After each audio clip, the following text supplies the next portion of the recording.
Hey, this is Adam Torres, and I'm here to tell you that it has never been easier to start your very own podcast. At Mission Matters, our goal is to amplify stories that matter. That means we want to help you start your podcast because your story matters. We can do this in 3 different ways. 1, join our podcast school and take a free or paid course. 2, visit our resources page where we've already figured out what you need, such as where to host your podcast. Or 3, heck, we can even do everything for you through our podcast agency, including editing for cheaper than you can do in-house. Oh, and no contracts, service is month to month. Get started by heading over to missionmatters.com and click on Start a Podcast. All right, now let's get into the show. Hey, I'd like to welcome you to another episode of the Mission Matters Business Podcast, your source for all things business. My name is Adam Torres. You can follow me on Instagram at AskAdamTorres to keep up with my book releases, book tour schedule, signings, all that other good stuff. Always love to connect with you there. And as always, if you'd like to apply to become a co-author of one of my upcoming books, just head on over to the website, missionmatters.com, and click on Become an Author to apply. All right, so today I have Holly Wilson on the line, and she's founder and CEO over at Women's Recovery. Holly, welcome to the show. Thanks, Adam. Thank you so much for having me on your show. All right, so I'm excited to get into today's topic. So we're going to go further into women's recovery and what you're doing to help your clients and patients. But before we get into that, I'd like to go a little bit further in your background. So how did you get started on this path? I was a woman, a pretty successful woman in my career who happened to start facing my own personal struggles with alcohol. And so I think when I hit a point where I was ready to accept some help and make some lifestyle choices, I sought treatment myself, and I had an excellent experience. I went to a great treatment center, and, my life changed so much for the better that I knew that I wanted to be able to do this for other people and give back what had been given to me. So pretty much as soon as I was able to, I started working in the field of substance abuse treatment. And I started from the ground up, and I worked my way up to managing a really awesome program in Utah that was residential care, outpatient care, as well as sober living. And at that time, there were a lot of things that I experienced as a client where I was like, man, if I had my place, I would do it that way. And, I started to grow the dream of having my own place that was just for women, that focused specifically on women's needs when dealing with addiction. And so, several years later, I ended up getting my master's in clinical mental health counseling a little bit later in life. And I worked some other jobs in the field, and, then I just bit the bullet and went ahead and opened up my own program. And that was back in 2017.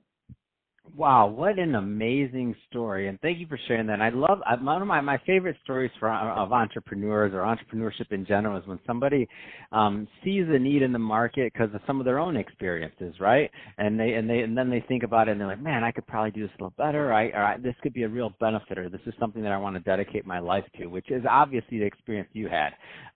So that being said, there's some people out there listening right now that are in that maybe idea stage as entrepreneurs, or they're kind of just getting started, or they're maybe where you were at, when you're just getting on your learning path, so to speak, not quite ready to launch the business.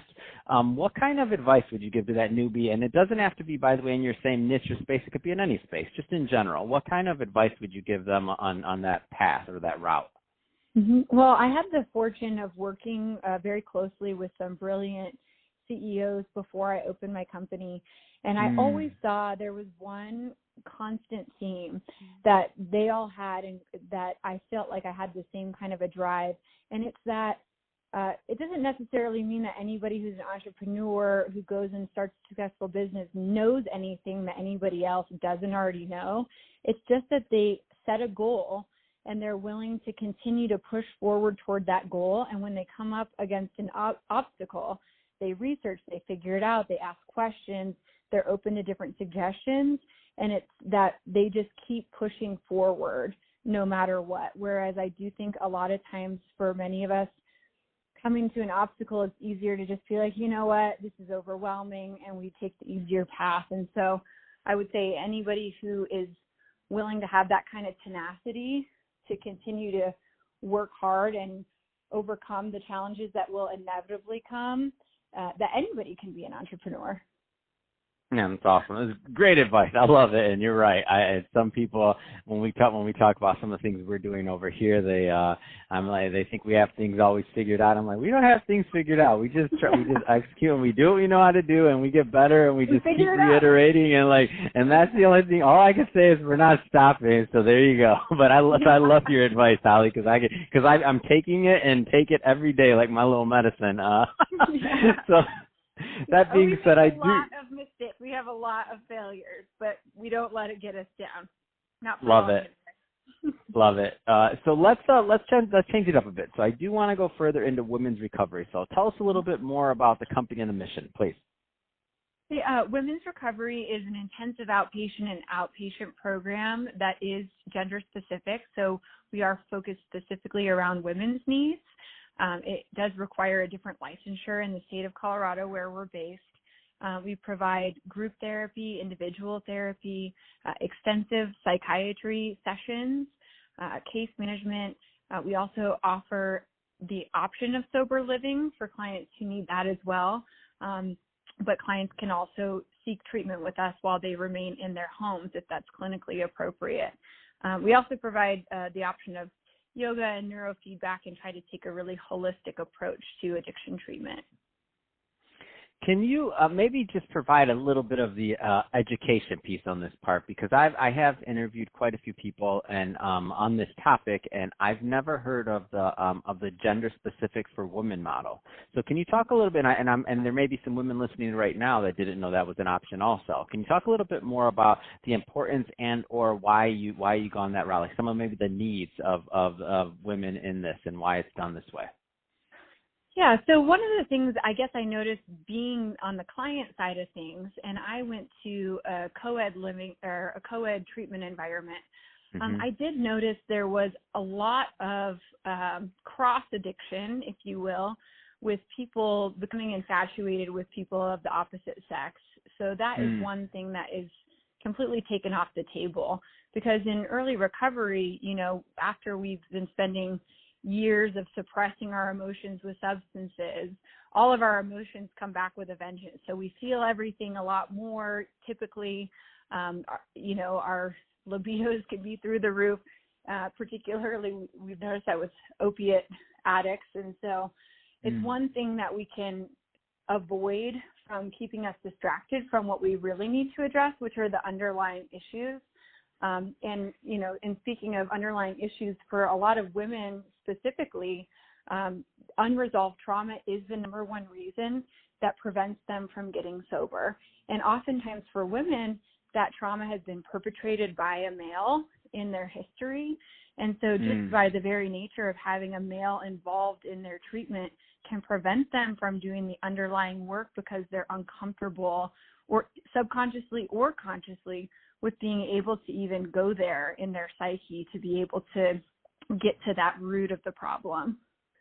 So we find that that's one thing that really, helps support their treatment process. And then, again, we can focus more specifically on women's issues, even physiologically, and how substances affect our bodies different than men's.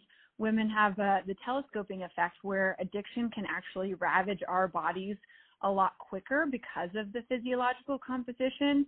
Our body will hang on to substances because women tend to have a higher fat composition than men. So it stays in our body and continues to harm us for longer. So women actually tend to die a lot earlier than men from addiction as well. Oh, wow.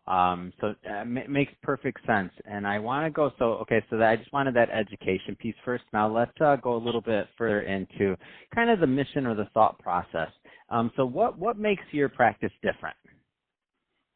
Well, one of the things that was important to me was that when I, went into treatment, I had been a pretty successful career woman, treatment as an adult, and I kept finding that in the treatment process, I was treated like a child or infantilized. And there was a lot of shame-inducing talk of, your best thinking got you here. And in my mind, I kept thinking like, well, I really wasn't doing that bad. I mean, I just had a drinking problem.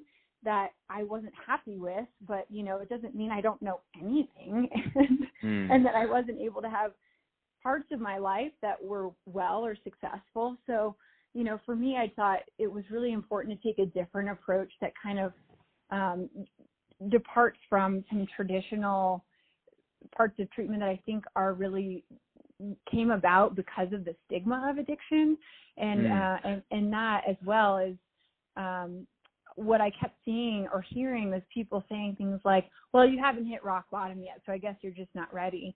And in my mind, that always baffled me, because there are so many people who recognize that drinking and drugs are causing problems in their life long before they, lose all their money or have been isolated from their families, lost their jobs, got a DUI. So it's like, I don't know why in addiction we feel like we have to wait for all those things.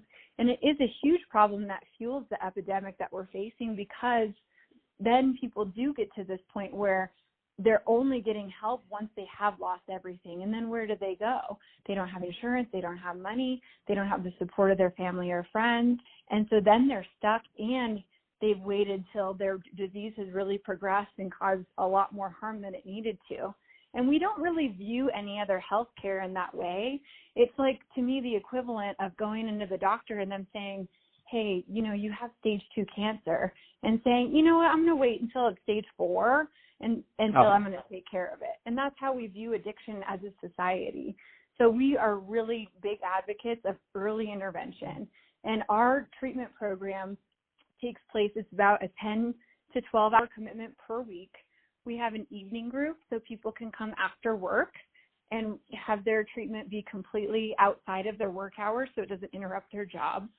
And we have a morning group, and, that typically we see a lot of mothers who their kids are at school, so they can stay at home with their families. And those are two huge barriers for women seeking treatment, is that they don't want to uproot their life to try to get help.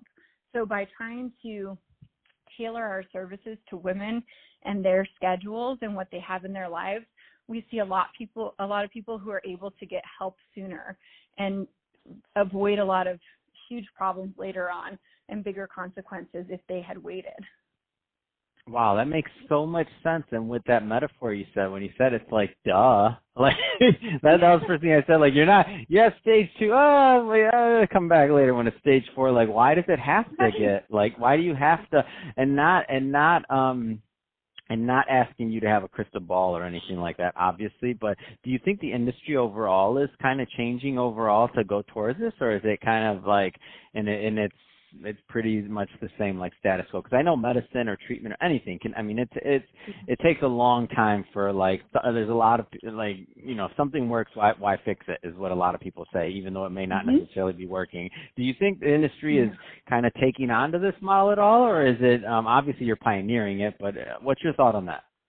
I do think there has been a big shift, and I'm glad. And I do think a lot of it has to do with us as a society, because I know even when I was a young kid, there still was a lot of stigma around even going to a therapist, right? And you still will find people who will be like, no, I'm not going to go to a therapist. But overall, as a society, I do think we're starting to accept that more as a normal and healthy approach to life, to seek therapy, which is primarily what we're doing in treatment for people, is we're doing extensive therapy.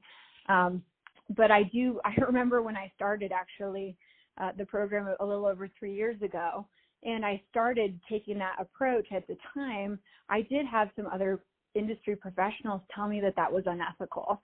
And they were like, people really do need to go through inpatient first and then drop down in care, in the continuum of care. And I just kind of looked at the ASAM criteria, which is the national standard by which we assess what level of care clients are appropriate for. And I said, there's nothing in here that says that people can't do this first. And that doesn't mean it's for everyone either. I want to be really clear on that, because there are people who have progressed to a level where they do need to go to residential treatment first. And that's okay too. If your body is that progressed, you have to do it. But I do think just in this short amount of time, there's been a lot more acceptance around the idea of early intervention, as well as the acceptance of underlying issues that are underlying the substance, and that when it's not really the drinks or the drugs that are the problem, they're a symptom of underlying issues that need to be addressed. No, that's awesome, and a great way of explaining. And it's funny when you use that example, therapy or a therapist, and I'm like, I feel like in LA, if you don't have a therapist, you're weird. Like, people are like, wait a minute, you don't see it there, especially when you're in the dating game. You're like, wait a minute, you're not seeing a therapist? I'm not trying to be your therapist, so. It might be a bad joke, but that's where my head went. I'm like, well, if you live in LA, and it wouldn't have been that way once upon a time. Like, now people have these open conversations, and they're like, oh, you're talking to your therapist, this, that. Before, if you were to tell somebody, a coworker, randomly, oh, I got to go, I got an appointment with a therapist or something like that, they'd be like, who is this person? Now they're like, thank you. I'm glad you have a therapist. Now I don't have to deal with it. This is awesome. That's exactly right. And if, like, even 20 years ago, if someone was seeing a therapist, like, oh, what's wrong with them? So I'm very grateful, and I hope that we can continue that same breaking down of the stigma that applies to addiction, because there still are these ideas, and it's what keeps people from getting help is the stigma that, like, you know, if someone's addicted to a substance, then they're, you know, a gutter junkie or dirty, or, you know, there's even some pushback in the recovery community to stop using the word clean, because that's something people would say, like, I'm 90 days clean. And the, you know, the insinuation on the other side is that when you're using, you're dirty. And for us, we rather would approach people by saying you're just a sick person who needs to get well, and that really there should be no difference. Now that we understand the disease model of addiction, it should be treated just like any other illness. Fantastic. So, Holly, that being said, if somebody is listening to this and they want to learn more and they want to connect with you and your team, I mean, what's the best way for people to reach out? Yeah, the best way is always through our website, and we also have a ton of resources on there. So even if our program isn't for you, we have a lot of resources, no matter what your background or resources or, you know, personal resources are. But our website is womensrecovery.com. So that's plural, womensrecovery.com. Also, they can call our 800 number. We have our master's level clinician is our director of admissions, and she's very knowledgeable as well. And that number is 888-233-1553. Perfect. Well, Holly, really appreciate you coming on the show today and sharing more about your journey and all the great work that you're doing over at Women's Recovery. And to the audience, as always, thank you for tuning in. Hope you got a lot of value out of this. If you did, don't forget to subscribe to the podcast, leave a review in the Apple iTunes Store, and if you're watching this on our YouTube channel, Mission Matters Business, definitely give us a subscribe there, but also leave us some comments in the video. Love to know what kind of projects and things that you're working on. And Holly, thanks again for coming on the show. Thank you so much for having me, Adam.